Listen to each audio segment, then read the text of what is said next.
and welcome back to part 2 of the Harley painting.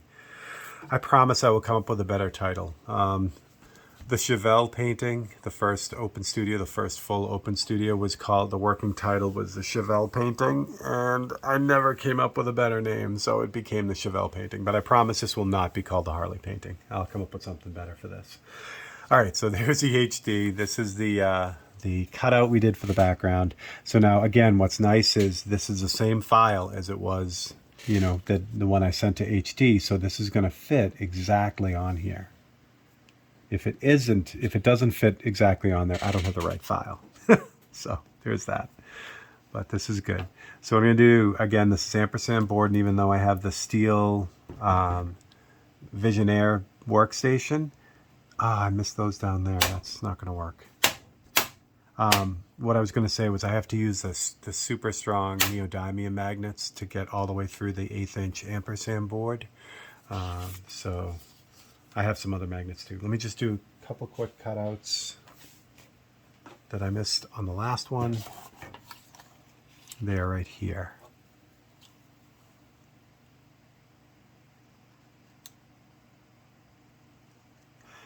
So this is the last one of the 5 paintings. There was the very first one was a painting of a motorcycle that Keith Hansen actually did the paintwork on the real bike. That one was called Home of the Free. Then I did the Lost Marbles painting, which was the you could see some of it in the open studio. I didn't do all of that painting, but that also is one of the HD paintings. There was like I said in the last episode, there is a pair of Ford. Well, I think they're both cars. I don't have one, maybe a truck, but anyway, they're the old Fords. So I got to do that one, and then this one. So that will be the whole lot of them for this series. And then what I'll do is I'll jump out and I love these HD stencils. They just change the way that I paint. It gives me more the ability to do some freehand stuff because the drawing is so tight on them. So I love working with them.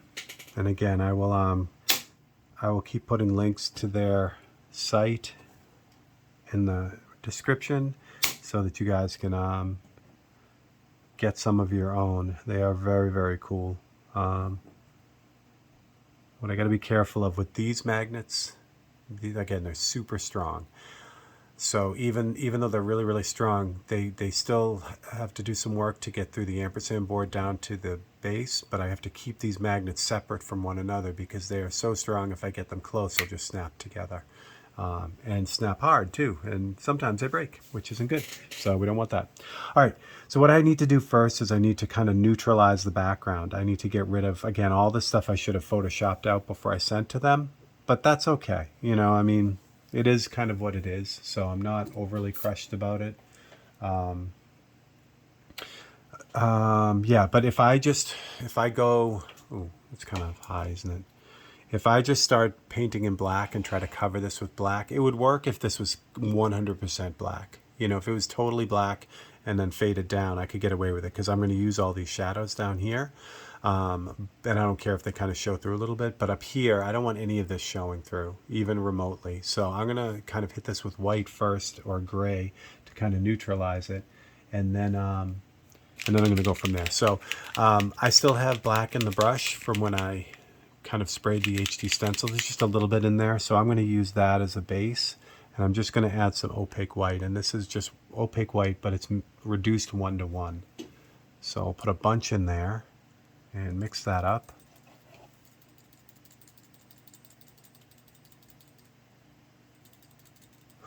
And I get a lot of questions about this Grex trigger pad too on my microns.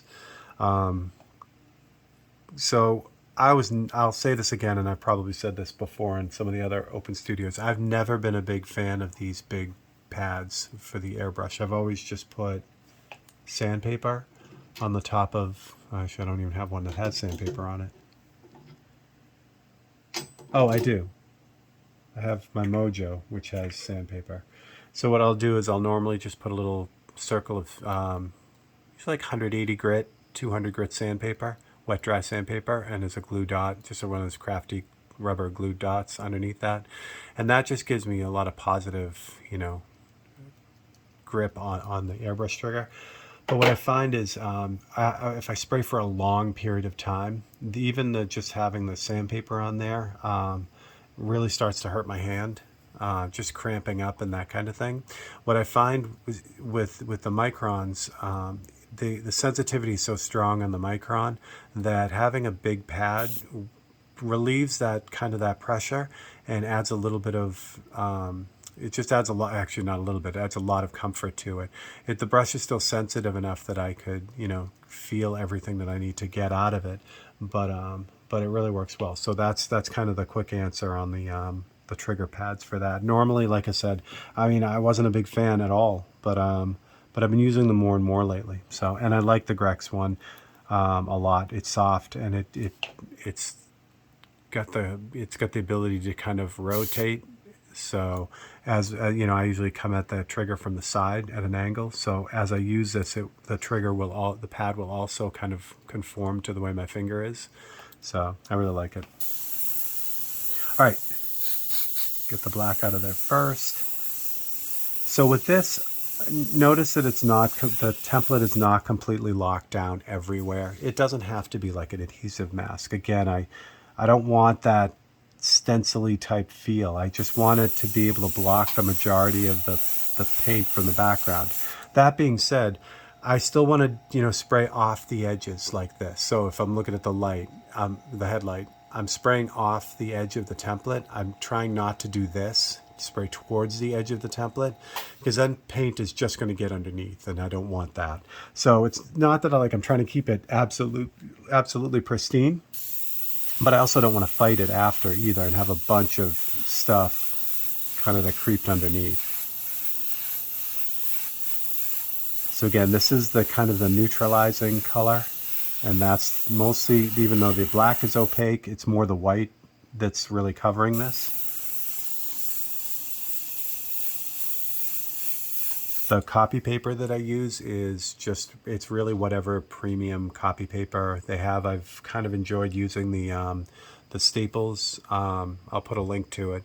It's their premium LaserJet inkjet paper. It's 28 pounds, so it's good and heavy. So the important thing there is, as I put paint on this, if it's a lighter piece of paper, like a thinner piece of paper, as the paint dries, it'll contract and it'll crinkle up the template and make a mess. It still happens with this stuff, the real heavy stuff, but it doesn't happen as much.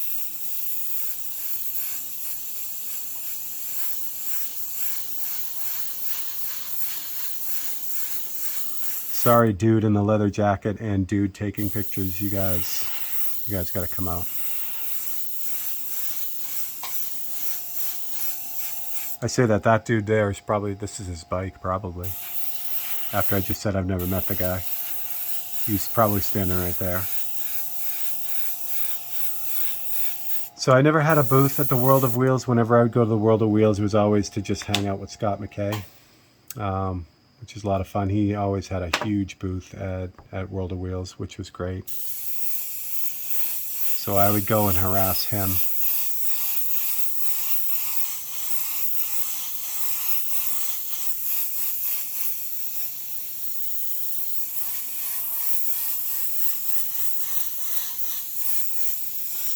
So just really light dry layers. As it starts to curl, I can use my fingers to kind of hold it down, or even better, do I have one? Well, I'll use a paintbrush, but if you have a paintbrush, or I use bamboo meat skewers a lot too.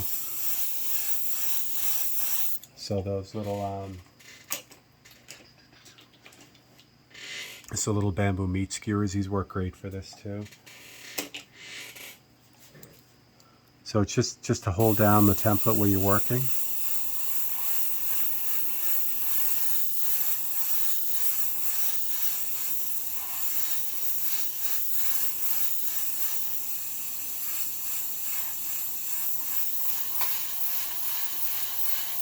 And just nice light layers. It covers great. It does. You just got to kind of be patient with it.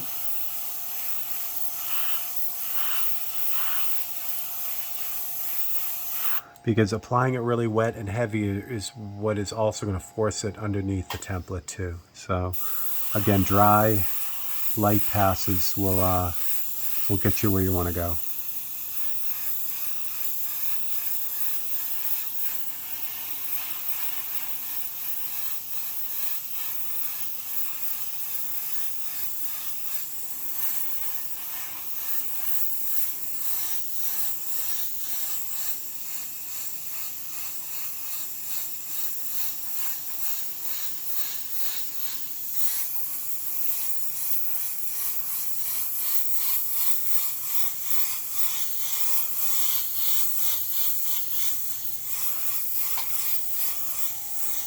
I may even leave this gray. I mean, I was thinking about, pushing that more towards the white, but I think that's going to be enough contrast. That may work out really well.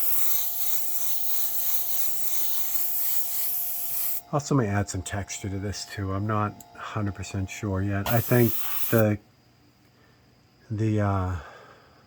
contrast of the heavily, worn and beat up motorcycle against a really slick and smooth background is going to be really nice.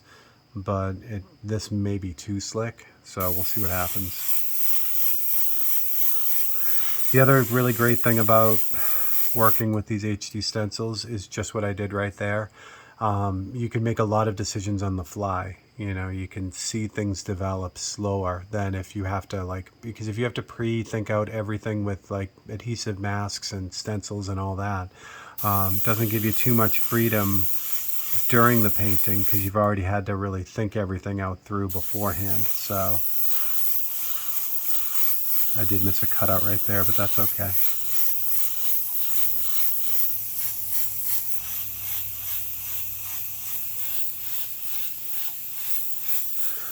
And then just move around, do up here, and then I'll move back down here while that dries.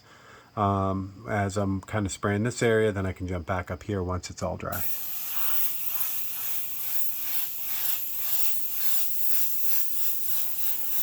Generally, this stuff, if you put on a decent coat, a wet coat, it'll take about 10 minutes to cure totally, but it's ready to recoat. If you're airbrushing type of thing and you're working in light layers, it's ready to recoat in about a minute. So you don't have to wait very long at all. You just really, especially in the end stages, like right now, I'm really kind of getting complete coverage. This is when I get into trouble because you can't see the application of paint. As you get closer to its saturation point, you don't see it covering anymore. And that's when I tend to push it, like I put on a little bit more than I should, and that's when I run into trouble. So you try to, I really try to rely on that muscle memory, like what was I doing when I started this? Like how did it feel to put on these light layers? I want to keep doing that even though I can't see the results now. And they do happen. What's nice is this paint, and I'm sure other paint works the same way, it's like a snowball. As you get to the end, you can't see the paint going on, but it's having a higher impact because those final coats are what really covers and evens everything out. But I think, as I've run out of paint, I think that's a really good spot. Yeah, so I think I've got everything buried enough that I don't have to worry about it. So what I do want to watch is things like this. There are a couple little dust nibs or chunks of paint that kind of got in there. So I'm going to deal with those right now because I don't want to have to deal with them later. I don't want to bury them essentially. So we're going to take care of that right now. But that's how it's looking. So automatically, just that image just pops out. And I love, this is part of the whole thing. It's working out the composition and seeing it kind of come together before it actually is a painting. Setting this up, and I think I've got a lot more of this bike. Actually, I may have the whole picture of this bike. So when I was cropping it, a couple things that I kind of think about. Definitely the corners. I try not to put anything too specific in the corner. It's okay if things kind of flow off, like the wheel, but the wheel has to flow off. It can flow off into the corner, but it has to be all this area. It can't, having just a line or a specific thing in any of the corners compositionally will just drag people's eyes there. Now that may be what you want, it's the effect you want, but you got to be aware of that. Same thing with anything directly in the center. Anything like if I put the headlight in the center, that would demand all the attention. Like people wouldn't look at anything else. It's a great thing. It also, when you put things directly in the center, it gives a painting a real feeling of rest. You know, it's like our minds love things that are orderly and centered for telling a story. So having anything in there will please the mind in a way, but sometimes you don't want to please the mind. You want to keep people on edge. You want to keep them moving around. And if you put something directly in the center, they're going to lock in on that and they're going to stay there. So that's the other thing. And then, there's everything else, like the rule of thirds. So anything really important, you want to keep them in like the third lines, either this way or this way. So for here, the headlight is 2/3 of the way over this way. The tank is 2/3 of the way up. So all these things kind of come into play. And it's kind of the rule of design. And the rules of design can totally be broken all the time. In fact, some of the best art is when those rules are broken. But I've always been of the mind that you have to know that rule before you can break it. Because if you know the rule, you can really break it. You don't just break it by accident. So that's just something to kind of keep in mind. For these paintings, I also try to tilt things a little bit, and that keeps movement going, especially in this instance where the bike is not moving. It's definitely still. But by angling things, like if this tank was straight across, again, it would give it a feeling of rest. But because it's at an angle, slight angle, it gives that feeling of movement, even though there's no movement there. So there's your composition bits and pieces for today, too. All right. So what I wanted to do is I wanted to kind of get rid of these little nibs right here. So what happened was, there could have been anything. Could have been a little chunk of paint, dry paint in the airbrush, just kind of spit out. The good news is if you get it early, it's not locked in by the paint. So this is just a clean shop rag. And what I can do, because the shop rag actually has, it's like, whatever, 4,000 grit paper. It's really, it's got a tiny bit of tooth to it, which is perfect because if you get those dust nibs early, they'll literally just wipe right off. You'll just pull them right out of the paint. And that's going to make a better surface in the end. If I leave that in, it'll get covered in paint and then it'll have a slight bump to it. And then when I clear it, you're going to see it. And I mean, you could bury it in clear. You could use a real fat 2K clear to like just kind of bury everything. But if you're using like a satin water-based clear where you don't have as high a build, you just see it. It looks like gravel. So it's nice to have a cloth nearby. Obviously, wait till the painting is dry before you do that, because that could be a problem. All right. There's another one right there. So it looks like that looks like a hair. So sometimes you gotta like dig in a little bit, but again, you do this now and you won't regret it later. Because if you see it after you finish like all the fades and all that stuff, there's nothing you can do really. Because if I start doing that on like a really delicate fade, I'll burn through the fade too. You'll see the mark, or probably see it here. So if you notice right at the top, see how there's a little bit more sheen there on the paint? Because I've actually sanded the paint with the paper towel. So it changes the sheen of it too. Again, if I hit this with UVLS satin or UVLS gloss, all that sheen goes away. You don't see any of it. That gets buried. But it just shows you the impact of even just a paper towel. All right. So let's jump. I didn't even clean out the brush. So I still got the gray in there. So I'm going to go to a slightly darker gray now. I'm just going to add a little bit of black. And again, this is 1-to-1 black and 1-to-1 white. And then I'm going to add some white to it. Mix that up and see what we got. And what I'm looking for, this is probably going to be the same gray. Oops. I have to add a bunch more black to it. Okay. Actually, no, before I do that then, since I have this color and I mixed it up, this is a little bit lighter gray than I just did.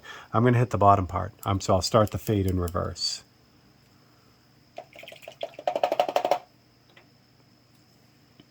What I do have is that from here to here is this color that I just used because I didn't clean out the brush. So what I need to do is I need to back flush that color into this color just by holding the end of the brush and then pulling the trigger back slightly. And that'll force, the air will force all the gray back into the cup, and it'll mix that together. So now I just have that color throughout the brush. I also spray out a few times just to make sure that I have that color, not anything like a mix. All right, so this might be actually too close.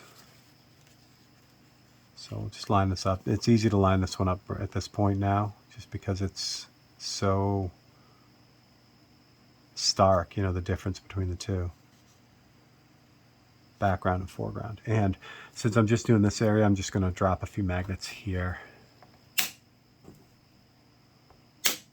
I'm not going to be dealing with up here, so I don't have to put any magnets there yet. Let's see what we got.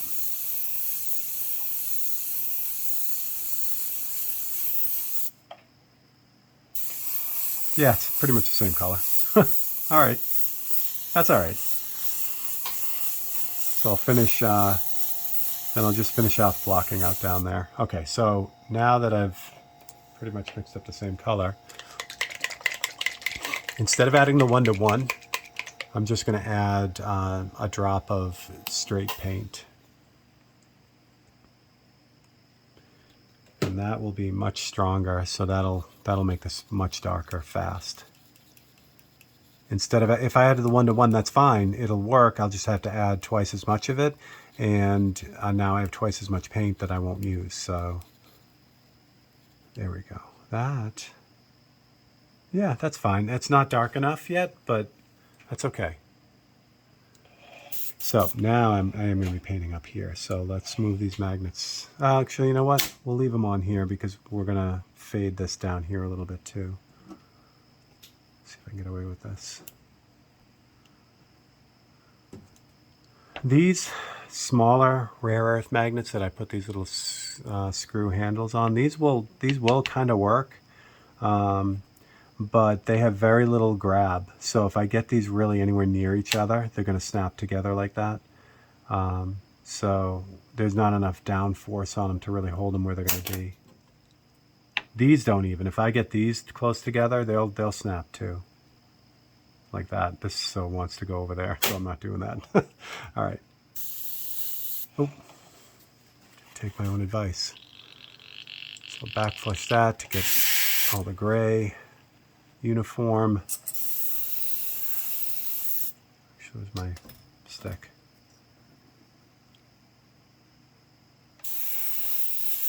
Yeah, that's better. Okay. And the whole technique is to have the pop stick not out on the painting like this. Like, don't hold it like this, because then you'll get the shadow. You'll get a negative shadow of where the pop stick or the meat skewer is. So you just kind of hold it on a place where it's also covered, and then you'll be in good shape.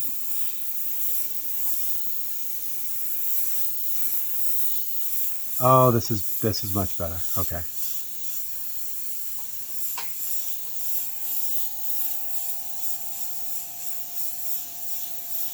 So a fade for me isn't,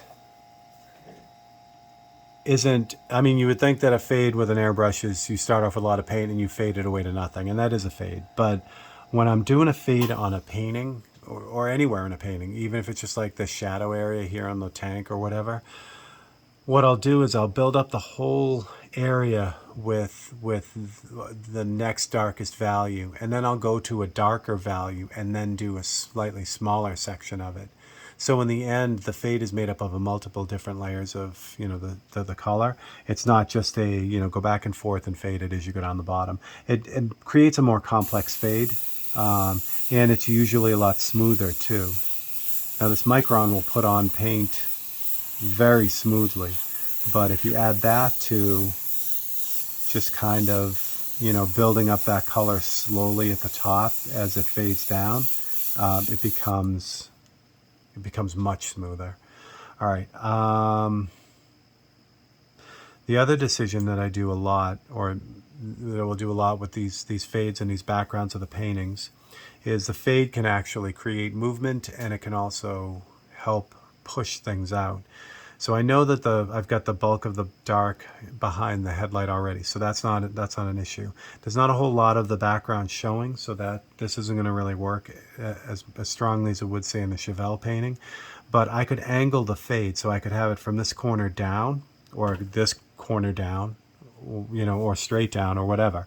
It just will help to kind of, it gives you a lot of, again, composition options. If you have, like, if something's too heavy over here and you want to balance that off, you can balance that off with the darkness of that fade, or the lightness of the fade, whichever will, draw the attention that you need. In this case, I don't think it matters. There's not enough really showing to kind of, mess around with the angle. I could, if I had to make a decision, I would push this side, this corner, but I also don't want to take too much away from the headlights. So I think I'm going to keep it pretty even. But again, this is the time to figure that out. And sometimes you don't know till you start, until I get into it, I'm like, does it need it or not? And then I won't know until I get into it. So it just comes down a little bit here. Go a little bit down there, not too much. I think I have one more. Yeah, I definitely have one more pass on a darker color, but this is looking pretty close.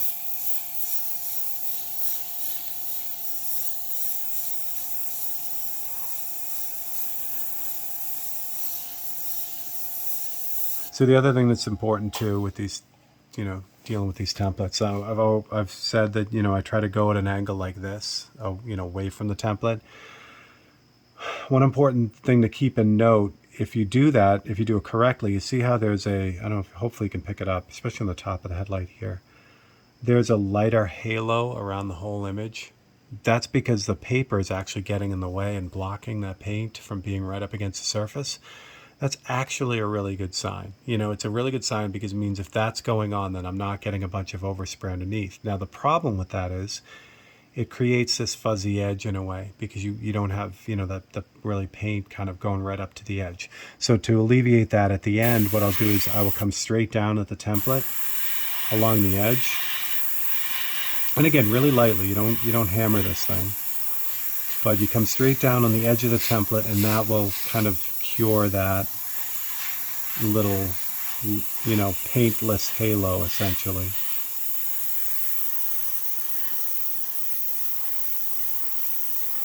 And I'm not trying to paint out here. I'm not trying to cover. All I'm doing is correcting that, that little edge. So, I'm not worried about getting any underspray or anything because I'm just feathering it on that area there.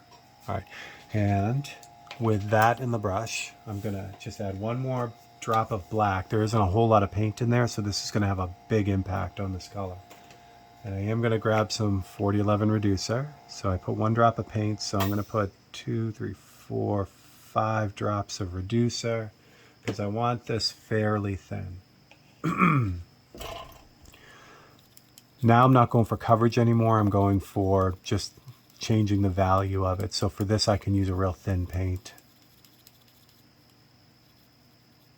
I think this might do it. I was thinking this is going to be really dark, like almost black, but I'm going to pull it off after this and see what it looks like, but I have a feeling this is going to be pretty close. And again, this is so nice to be able to make these decisions on the fly because you're looking at it, not, just kind of doing it on paper and then hoping it's going to be right.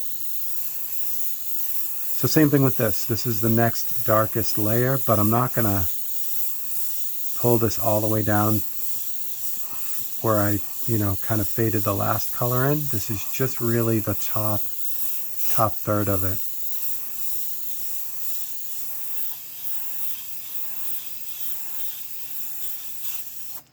We'll clog there. There we go.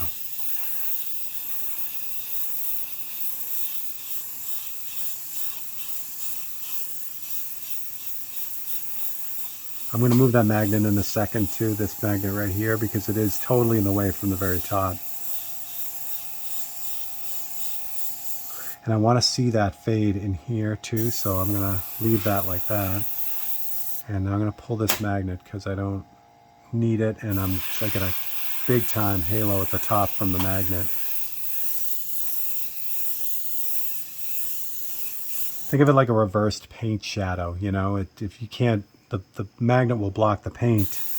And just like it would the pop stick or the meat skewer, if I'm holding like this and I'm painting this, I'm going to get a halo of the stick on the painting, and obviously you want to try to avoid that. Good. Let's leave it at that. I'll take a look at it, and then it's always easier to add paint than it is to take it off. So let's see what we got. But I think I'm feeling pretty good about this. This is just subtle enough. Yeah, I really like it. Just subtle enough. The headlight now pops. The headlight's going to be almost white, so I'm good with that. A lot of this is going to be dark, rusty kind of dark, but then it's not so dark here that you're going to lose the bottom half of the handlebar, which is good. So I think I'm going to leave it. I think we'll go with that. Technically, I could do the whole painting and then still adjust the background. Not something I like to do, though, because, you end up having to do a lot of cleanup. But if it has to happen, and I won't know that until I really get into it, it should be pretty good. But anyway, there we go. All right, so for the second installment of the Harley painting, I am Steve Leahy, and this is Open Studio.